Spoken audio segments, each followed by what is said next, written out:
ধরো এরকম ধরো এটা দেখো এখানে কোনো চাপ দিও না, ঠিক আছে? আমার একটা কথা নেই, গরুর পাশে দাঁড়াও, তুমি সুন্দর করে ওঠে না? কলমটা দাও, কলমটা দাও, তুমি তাহলে এদিকে দাঁড়াও। ছোট্ট বন্ধুরা, আসসালামু আলাইকুম।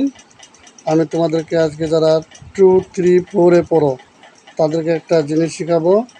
এটার নাম হচ্ছে নাউন।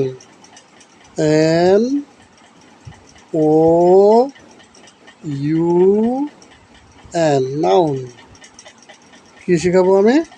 নাউন। বলো এটার নাম কি? নাউন। দেখো নাউন কাকে বলে?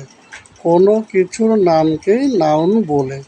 কৌকার ক, দন্ত নৌকার ন, কোনো কিছুর। ক ঋষিকার কি, ছ রসুকার ছু, র কোনো কিছুর নামকে, নামকেই নাউন বলে। নামকেই নাউন বলে। NOUN, নাউন বলে, নাউন বলে। এবার তোমাদের বুঝাচ্ছি, শোনো। যা দেখো চারপাশে সব নাউন। এখানে তুমি যা দেখতেছো তাহলে তুমি বলো দিই তো, একটা নাউনের নাম বলো দেখি। এখানে যা দেখতেছো সব নাউন, বলো নাম বলো।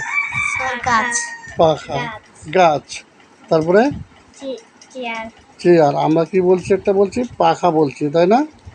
পাখা। ফাহিম কি বলছে? গাছ না? ববি আবার কি বলছে? চেয়ার। চেয়ার বলছে না? তো একটা মানুষের নাম বলো, যেমন জুনায়েদ। আর একটা সহজ নাম বলো, যেমন ববি না? ববি। আবার ঢাকা হবে না? ঢাকা হবে না? তারপরে কলম, কলম আছে না? মানে এই যে খাতাটাতে লিখছি, এই খাতাটাও কি নাউন? তোমার যে গেঞ্জিটা আছে এটা কি নাউন? তোমার যে জুতাগুলো আছে এটা কি? তোমার যে ব্যাগটা আছে, তোমার যে বইটা আছে, নাউন। তাহলে সব নাউন। পাখা ইংরেজি হচ্ছে ফ্যান, এই যেভাবে লিখবো FAN, fan.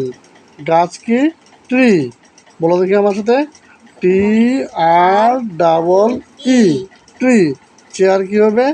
CHAIR, chair. Bobby কি হবে? BOBY, ববি। ঢাকা কি হবে? DHAKA, ঢাকা। কলম কি হবে? Pen, PEN। তাহলে নাউন কাকে বলে? কোনো কিছুর নামকেই নাউন বলে। বলো দেখি এবার। যেমন পাখা, fan, tree, chair, Bobby, Dhaka, pen ইত্যাদি, তাই না? নাউনের বাংলা হচ্ছে বিশেষ্য। বিশেষ্য। এবার স্যার তোমাদেরকে আমি একটা লেখা শেখাচ্ছি। দেখো এখানে ঘর কয়টা আছে? 1টা, 2টা, 3টা, তাই না? মনে করো আমি লিখবো বাংলাদেশ। এই যে উচ্চের ঘরটা থেকে এখানে নিব, এই যে এমনে, এই যে ANGLটা উপরে যাবে, বাংলা। আবার দেখো DESH, বাংলাদেশ। এবার লিখলাম মনে করো ঢাকা, DHAKA, ঢাকা। এবার মনে করে লিখলাম কুমিল্লা, COMI। এই যে দেখো আমি কোথায় কোথায় লিখেছি, LLA, কুমিল্লা। এবার মনে করলাম GO। ধন্যবাদ তোমাদেরকে। যদি আমার চ্যানেলটা ভালো লাগে তো একবার সাবস্ক্রাইব করবে। কি করবে? সাবস্ক্রাইব করবে। আবার বলো, সাবস্ক্রাইব করবে। Thank you.